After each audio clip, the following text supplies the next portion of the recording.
Madame, Monsieur, bonsoir. Le 1er janvier 2021 marque la fin d'une ère, celle de l'union politique entre le Royaume-Uni et l'Union européenne, alliance qui aura duré près d'un demi-siècle. Ce même 1er janvier marque aussi un commencement, celui du repositionnement du Royaume-Uni sur le continent africain et tout particulièrement le rapprochement avec un partenaire de longue date, le Maroc. L'accord d'association signé il y a un an est entré en vigueur. Le Maroc est l'un des premiers pays à avoir ratifié un accord d'association avec le Royaume-Uni dans l'objectif de préserver les relations bilatérales après le Brexit. En d'autres termes, bien que le Royaume-Uni ne fasse plus partie de l'Union européenne, tous les avantages dans le cadre de l'accord avec l'UE en termes de commerce et d'investissement sont maintenus.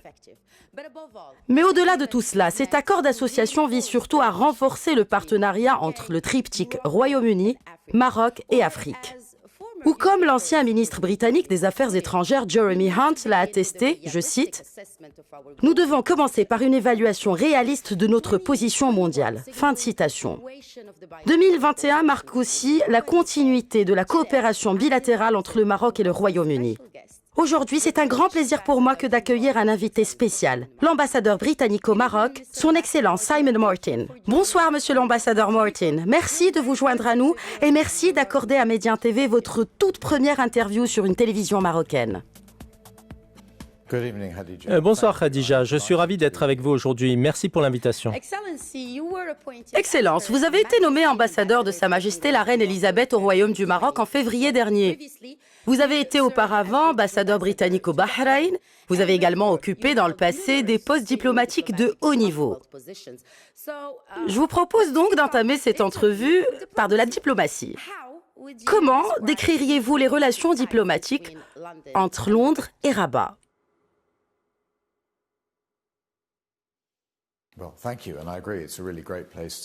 Merci. Effectivement, c'est un point important pour commencer notre discussion. Oui, je suis d'accord que c'est une très bonne étape qui commence. En effet, les relations diplomatiques remontent à plus de 8 siècles. Elles datent du premier accord entre les deux royaumes. De même, les relations économiques entre les deux pays jouissent d'une très longue histoire. En fait, le premier accord commercial a été signé entre les deux royaumes il y a 300 ans, en 1721. Cet accord a donné naissance à des relations commerciales florissantes.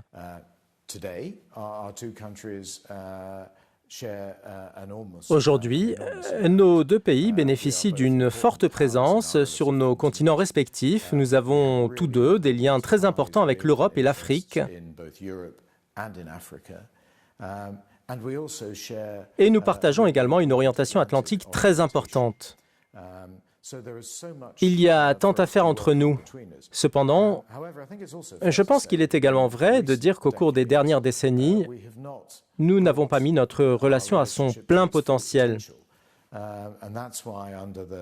Et c'est pourquoi, sous le leadership inspirant de Sa Majesté le Roi et de notre Premier ministre Boris Johnson, en tant que secrétaire d'État aux Affaires étrangères, et maintenant sous celui de nos ministres des Affaires étrangères, Nasser Bourita et Dominique Raab, nous avons lancé un nouveau processus conçu pour porter notre relation à un niveau supérieur, à un niveau stratégique couvrant de nombreux et différents domaines.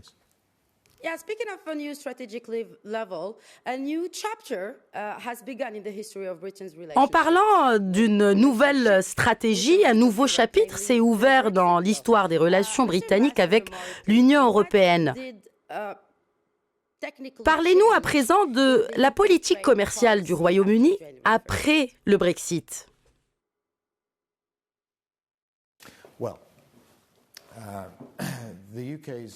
La sortie du Royaume-Uni de l'Union européenne a été pour mon gouvernement une occasion à la fois de retrouver sa souveraineté en tant que nation indépendante, mais aussi l'occasion de mettre en place notre propre politique commerciale en toute indépendance. Bien évidemment, les relations du Royaume-Uni avec l'Union européenne, ses pays membres et l'espace économique européen sont et seront toujours d'une importance cruciale. En fait, la moitié de nos échanges commerciaux se fait avec l'Union européenne. Toutefois, l'accord d'association Maroc-Royaume-Uni a été conclu juste avant Noël. C'était le premier accord commercial non tarifaire avec un autre pays hors de l'Union européenne. C'était aussi pour nous une occasion de se lancer dans un nouveau niveau de relations commerciales avec le Maroc,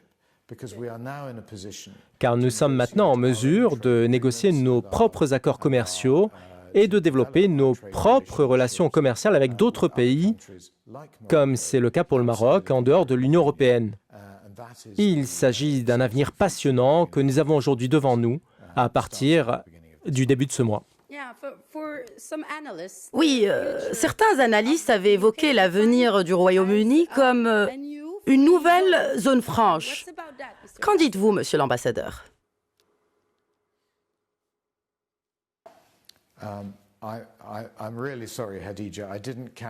Pardon, Khadija, je n'ai pas bien compris votre question, je suis désolé.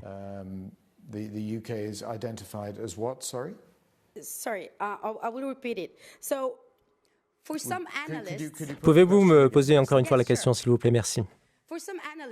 Pour certains analystes, l'avenir du Royaume-Uni est défini comme une nouvelle zone franche. Que pourriez-vous dire sur ces théories, monsieur l'ambassadeur? Bon, comme je l'ai dit auparavant, nos relations avec nos partenaires commerciaux traditionnels, y compris celles avec les pays de l'Union européenne et de l'espace économique européen, resteront extrêmement importantes pour nous. Mais il faut savoir que lorsqu'une grande zone de libre-échange extrêmement fructueuse, comme celle de l'Union européenne, négocie son accord avec d'autres pays, elle doit représenter et protéger les intérêts des 27 États membres de cet espace. Je crois que le Royaume-Uni et le Maroc ont des économies remarquablement complémentaires. Beaucoup plus complémentaires, pourrait-on dire, que la moyenne des pays de l'Union européenne avec le Maroc à son accord de libre-échange et que désormais, nous sommes en mesure de profiter plus largement. Les gouvernements britanniques et marocains peuvent collaborer ensemble pour identifier les moyens de développer leur tissu économique d'une manière moins coûteuse que nous pouvions le faire auparavant. Ceci est l'approche du gouvernement britannique qui entend tirer avantage de cette nouvelle indépendance en tant que nation commerçante pour identifier des moyens et des avantages mutuels avec d'importants partenaires commerciaux comme le Maroc. Nous y reviendrons, surtout sur les moyens et sur la stratégie que le gouvernement britannique pourrait mettre en place pour augmenter les échanges commerciaux avec le Maroc. Donc cela était l'une des raisons. Parlez-nous à présent des résultats, monsieur l'ambassadeur, d'autres résultats de cet accord sur les échanges commerciaux entre les deux partenaires, marocains et britanniques.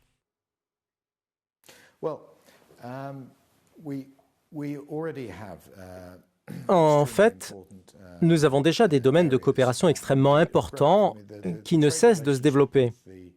Les relations commerciales entre le Royaume-Uni et le Maroc valent déjà environ 2 milliards de livres sterling par an. C'est l'équivalent de 25 milliards de dirhams. Cela représente un montant important. On peut voir des domaines particulièrement importants, tels que du côté marocain, l'exportation de produits agricoles frais, l'industrie automobile et le secteur aéronautique. Du côté britannique, nous avons également beaucoup de produits manufacturés dans le secteur de l'automobile et de l'aviation également. Cela montre déjà la complémentarité entre nos économies. Mais ce que ce nouveau partenariat nous laisse entrevoir, c'est la possibilité de développer des avantages comparatifs au niveau de certains secteurs, en tenant également compte du développement géostratégique plus large, en particulier l'importance de la lutte contre les changements climatiques. À ce sujet, le Royaume-Uni accueillera la 26e conférence annuelle de l'ONU sur le climat, la COP26 à Glasgow en novembre prochain. Mais nous reviendrons sûrement sur cette question plus tard, Khadija. Certainement, nous évoquerons ces questions climatiques. Mais restons sur le commerce, sur cet aspect de commerce. L'accord d'association comporte un document qui reconnaît le droit des exportations marocaines issues des 12 régions du Royaume à entrer sur le territoire britannique. Quels sont les produits prioritaires selon vous, monsieur l'ambassadeur?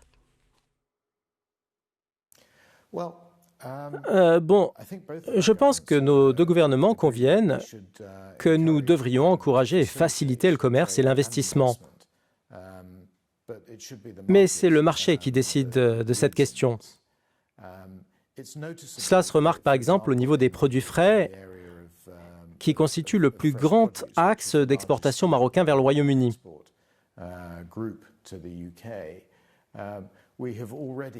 Nous avons déjà conclu l'accord d'association qui reproduit largement l'accord d'association du Maroc avec l'Union européenne. Nous en profitons également pour relever les quotas trimestriels dans certains domaines pour nous assurer contre le risque de limiter les exportations marocaines dans ces domaines clés.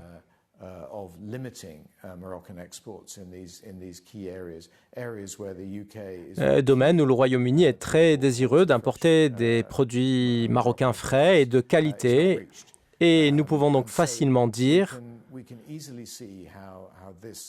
comment cela pourra être développé au fil du temps. Mais nous cherchons également des moyens qui permettent à nos économies mutuellement compatibles de tirer plus de valeur ajoutée les unes des autres. Le Royaume-Uni, par exemple, possède une grande expertise dans le secteur du textile et de l'habillement. Déjà, au XIXe siècle, le Royaume-Uni était le plus grand partenaire commercial du Maroc. Le Royaume était également une énorme usine de vêtements pour le monde entier. Mais cela a changé au fil du temps et les avantages comparatifs ont changé car les producteurs à bas prix ont surgi de par le monde et le Royaume-Uni a donc transformé ces secteurs du commerce et de la production. Et je suis heureux de dire qu'avec le nouveau coronavirus, nous avons pu répondre à la demande du secteur marocain du textile pour l'aider grâce à nos conseils techniques. Il y a eu en quelque sorte un transfert de technologie, de savoir-faire, afin de permettre aux entreprises marocaines de produire des outils de protection personnelle dans le cadre de la lutte contre la propagation de la COVID-19. Et nous cherchons aujourd'hui donc les moyens de partager notre expertise avec le secteur textile au Maroc, qui enregistre une augmentation de ses exportations vers le Royaume-Uni, vers les entreprises et le marché britannique.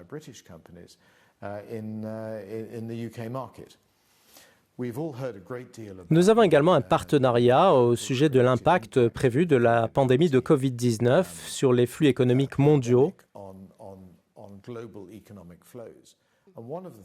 L'un des thèmes qui se pose de plus en plus, c'est la question des entreprises offshore. Ces sociétés cherchent des moyens alternatifs par lesquels la chaîne d'approvisionnement peut être raccourcie si les fabrications ne peuvent pas être réalisées.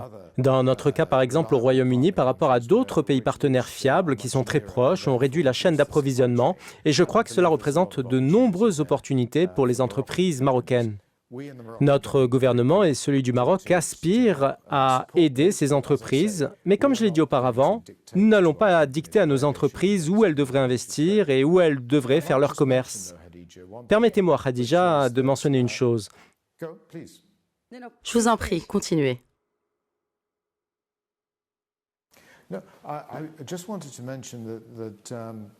En fait, j'attends avec impatience l'arrivée de mon nouvel homologue marocain, le nouvel ambassadeur du Maroc à Londres, M. Hakim Hajoui. Sa nomination a été annoncée à la fin de l'année dernière et il sera très bientôt à Londres. M. Hajoui est un homme d'affaires qui a beaucoup d'expérience notamment avec la plus grande entreprise au Maroc, le groupe OCP.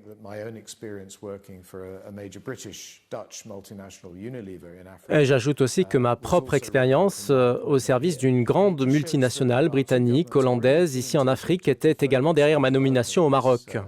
Dans la même veine, les deux gouvernements ambitionnent de se concentrer sur le développement de leurs relations commerciales et économiques à travers la diplomatie. Certainement, comme vous venez de le mentionner, Monsieur l'ambassadeur, le monde post-Brexit et post-Covid implique une révision des chaînes de valeur de manière à les rendre plus rentables, durables, sans rupture et transparentes, sans oublier une main-d'œuvre qualifiée. Et le Royaume du Maroc offre des solutions adaptées à ces exigences. Pensez-vous que cela peut influencer les investissements vers le Maroc? Et aussi, comme vous avez certainement remarqué, les investissements directs étrangers dans les provinces du Sud connaissent un engouement sans précédent. Comment le Royaume-Uni envisage de s'y positionner?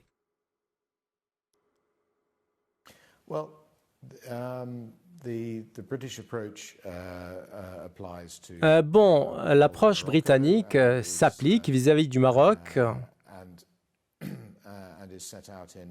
tel que mentionné dans l'accord d'association. Nous avons identifié une liste où nous allons donner la priorité, en particulier à l'éducation, à l'énergie, aux infrastructures, au secteur agricole, en particulier la transformation de l'agriculture en réponse aux crises climatiques mondiales. Cela sera particulièrement important également dans le domaine des énergies renouvelables, où le Royaume-Uni a une expertise particulière, notamment dans l'éolien offshore, qui est à mon avis un secteur majeur pour l'avenir du Maroc. Comme je l'ai dit auparavant, nous ne voulons pas dicter à nos entreprises où investir, nous voulons juste faciliter l'investissement. Nous misons beaucoup sur les nouvelles structures que nous avons établies en vertu de notre accord d'association, parmi lesquelles cette commission mixte très importante sur le commerce et l'investissement, qui a été établie par nos deux gouvernements et qui a mené des consultations étroites avec le secteur privé. Cela va garantir un impact positif pour nos deux pays.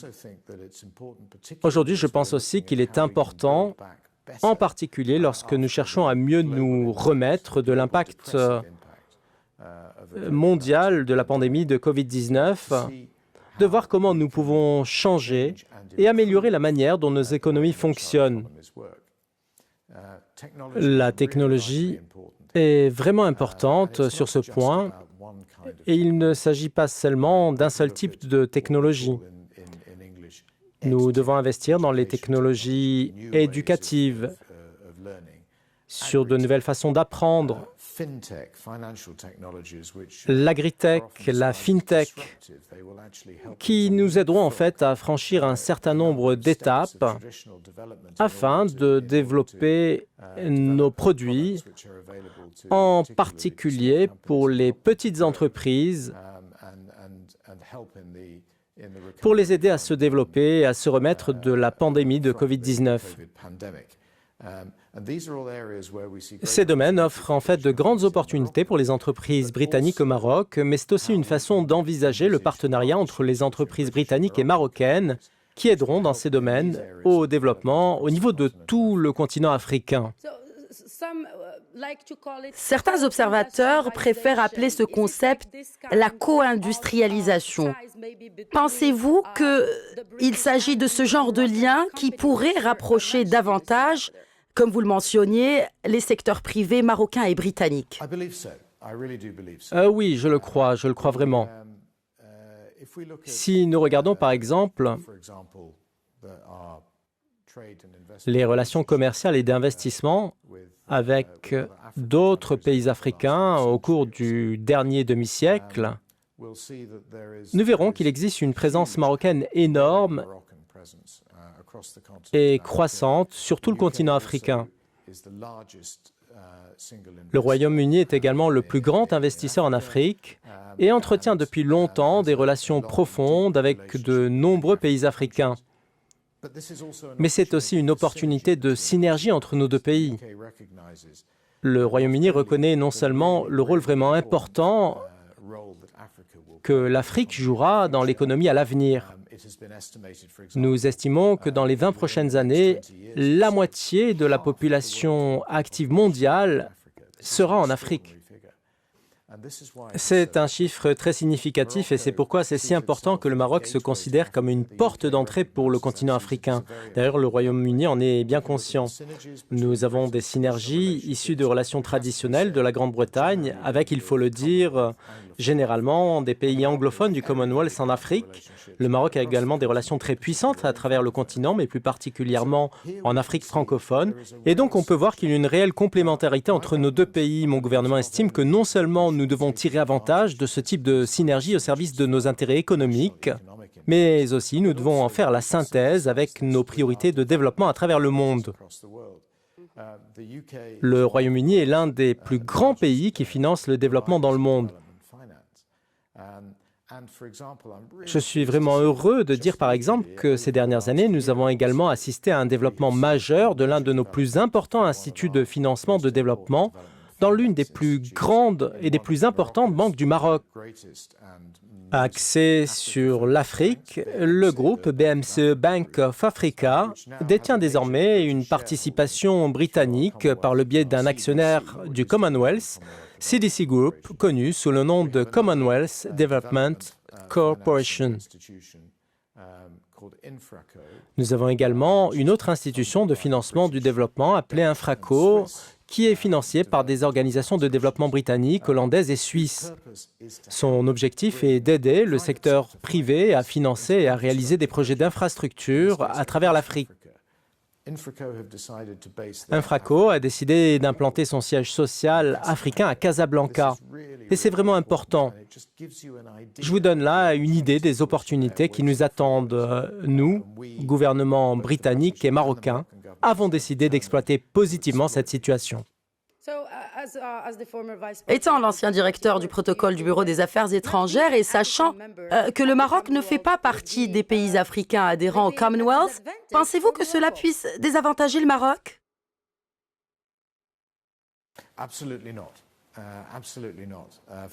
Non, absolument pas, pour deux raisons. L'une est que le Commonwealth est une organisation de pays qui se partagent un grand héritage en termes d'histoire et de langue et trouvent des moyens de collaborer ensemble.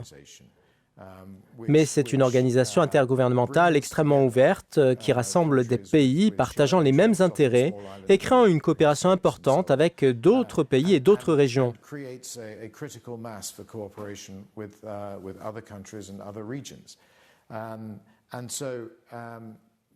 Donc le Commonwealth n'est pas exclusif.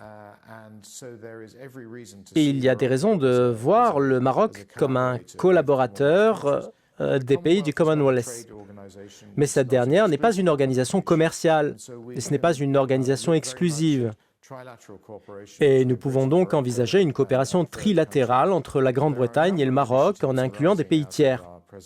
Et il y a un certain nombre d'initiatives qui découlent de notre présidence de la COP26 cette année et qui se concentrent sur la transformation du carbone et la croissance en mettant l'accent sur l'accès aux énergies renouvelables. Autre initiative, le partenariat mondial pour l'éducation, pour lequel le Royaume-Uni et le Maroc cherchent à s'associer afin d'aider au développement de nombreux autres pays africains qui sont à un stade de développement plus précoce. Et ce qui est important ici, c'est que non seulement c'est bénéfique pour la planète et pour le monde, mais cela offre également des opportunités économiques vraiment importantes pour le Royaume-Uni et aussi pour le Maroc. Et c'est bon pour les affaires aussi. Monsieur l'ambassadeur Martin, vous avez parlé de financement du développement. Quels sont, selon vous, les changements qui pourraient toucher les structures britanniques d'aide au développement en Afrique après le Brexit?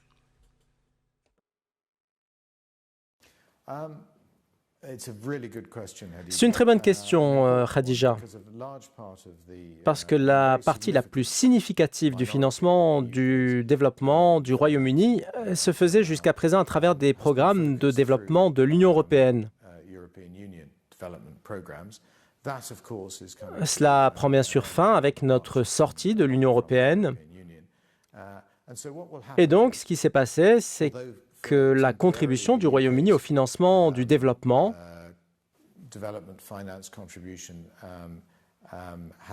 a été temporairement quelque peu réduite. Nous restons l'un des plus grands contributeurs au financement du développement au niveau mondial. Pour mettre cela dans sa perspective, je note que pour le budget du développement du Royaume-Uni pour l'année prochaine, le montant que nous allons engager à travers des financements multilatéraux et des programmes bilatéraux est considérablement plus important que le volume de l'économie d'un pays comme la Mauritanie. Il s'agit d'un engagement très large que nous poursuivrons et qui se fera plus visible en termes de contribution aux organisations multilatérales, mais aussi aux programmes bilatéraux que nous poursuivrons à travers le continent africain. Oui. Aujourd'hui, il est particulièrement important de noter que l'engagement déjà pris par le Royaume-Uni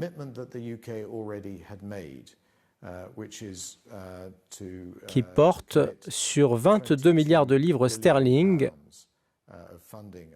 au cours des 5 prochaines années pour la recherche et le développement et la lutte contre le changement climatique sera maintenu.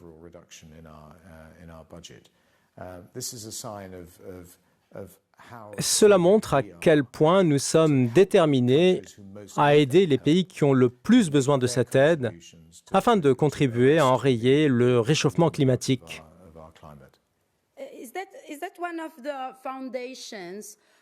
Est-ce là l'une des bases du repositionnement stratégique du Royaume-Uni en Afrique?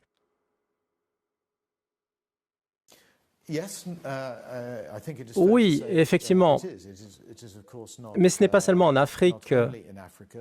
Notre objectif aujourd'hui est d'aider d'autres pays à continuer à évoluer de manière écologique et efficace au service du climat.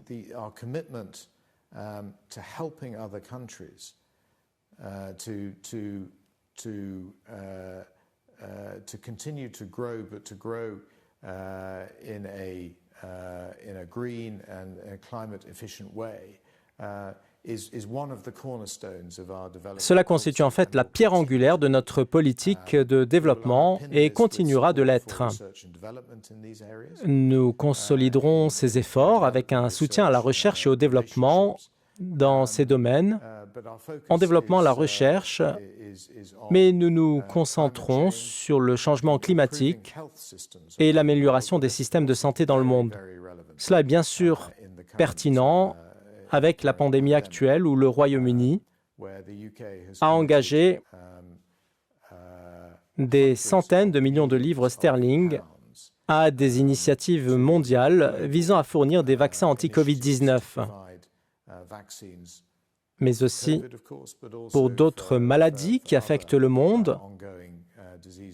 Et nous avons également engagé 30 millions de livres sterling pour approfondir la recherche, continuer à développer des vaccins anti-Covid-19 et bien sûr essayer d'anticiper tout changement quant à cette maladie aussi. Et d'ailleurs, les autorités marocaines viennent d'autoriser l'utilisation du vaccin Oxford AstraZeneca. Pour terminer sur cette contribution bilatérale, Monsieur l'ambassadeur Martin, on dit généralement que l'éducation participe à raffermir les liens économiques. Que fait le gouvernement britannique sur le volet éducatif au Maroc?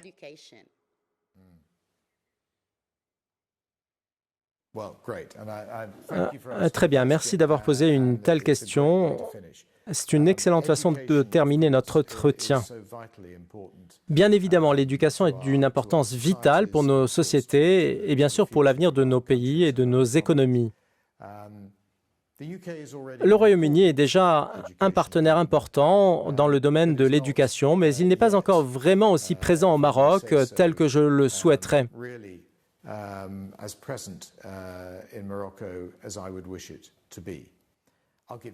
Je vais vous donner un exemple. La tradition des étudiants marocains est d'opter pour le français au détriment des autres langues européennes. Cette tradition est très compréhensible. Il en va de même pour les études en anglais dans de nombreux pays du Commonwealth. Et il y a 40 000 étudiants marocains qui poursuivent leurs études actuellement en France. Leur nombre au Royaume-Uni atteint à peine les 700. Il s'agit d'un gros déséquilibre et je ne pense pas que c'est une question de concurrence, mais il y a une opportunité pour nous d'encourager plus d'étudiants à venir étudier au Royaume-Uni. Et cela aide merveilleusement à développer les échanges entre nos deux pays, les relations personnelles et la compréhension mutuelle. Je suis fier de dire que, au cours des dernières années, nous avons également développé les 4 premiers programmes éducatifs britanniques dans des écoles secondaires de langue anglaise établies au Maroc, suite à un accord des gouvernements britanniques et marocains, et c'est le début, je crois, d'un développement d'une plus grande disponibilité de la scolarisation en anglais, pour laquelle il existe une énorme demande, non pas parce que mon pays parle l'anglais, bien sûr, mais parce que l'anglais est maintenant reconnu comme la langue mondiale des affaires. C'est aussi la langue dans laquelle 90% des articles de recherche universitaire récents sont écrits. Il est si important pour le Maroc d'avoir son impact sur le monde, et donc ce que je veux vraiment voir concerne le système de l'enseignement supérieur. Je veux voir un nombre croissant d'étudiants marocains aller étudier au Royaume-Uni. Ce sera toujours bien sûr une minorité, mais c'est l'occasion pour nous de voir si nous pouvons créer plus de relations entre les universités britanniques et marocaines, afin que l'enseignement universitaire britannique soit plus accessible, espérons-le, ici au Maroc, aux étudiants marocains. Cela aidera, avec la politique étatique du gouvernement marocain, à introduire plus d'enseignement de la langue anglaise dans le système éducatif public, en particulier dans les universités et pour les raisons que j'ai données auparavant. La portée mondiale de la langue anglaise sera bénéfique pour l'économie marocaine. Je dois dire encore une fois qu'il ne s'agit pas d'une compétition linguistique. Il y a tant de place pour l'enseignement dans de nombreuses langues et surtout qu'ici on parle de l'anglais et du français. Ce n'est pas ça la question. La question exige un esprit ouvert des étudiants marocains pour être plus mobiles dans le monde et également pour les entreprises marocaines qui aspirent à se développer pour pouvoir coopérer à l'international.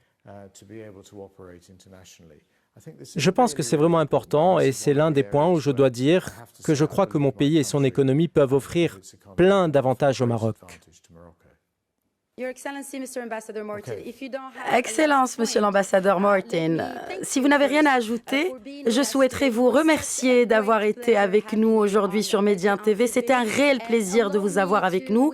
Et permettez-moi également de vous souhaiter plein succès pour le reste de votre mission ici au Maroc, qui sera certainement une réussite. Merci, Monsieur l'ambassadeur Martin. Merci infiniment, Khadija. Je suis un diplomate et les diplomates ont toujours quelque chose à dire. C'est vraiment un honneur et un privilège pour moi d'être l'ambassadeur britannique au Royaume du Maroc. Et c'est aussi un honneur pour moi d'être ici. C'est une période tellement passionnante pour notre relation et je suis déterminé à voir notre relation évoluer vers des avantages mutuels pour nos deux pays au cours des prochaines années. Merci beaucoup. Merci, Monsieur l'ambassadeur Martin. Merci à tous d'avoir été avec nous ce soir. C'était l'invité spécial de Média TV, Son Excellence, Monsieur l'ambassadeur Simon Martin, l'ambassadeur britannique au Maroc. Merci.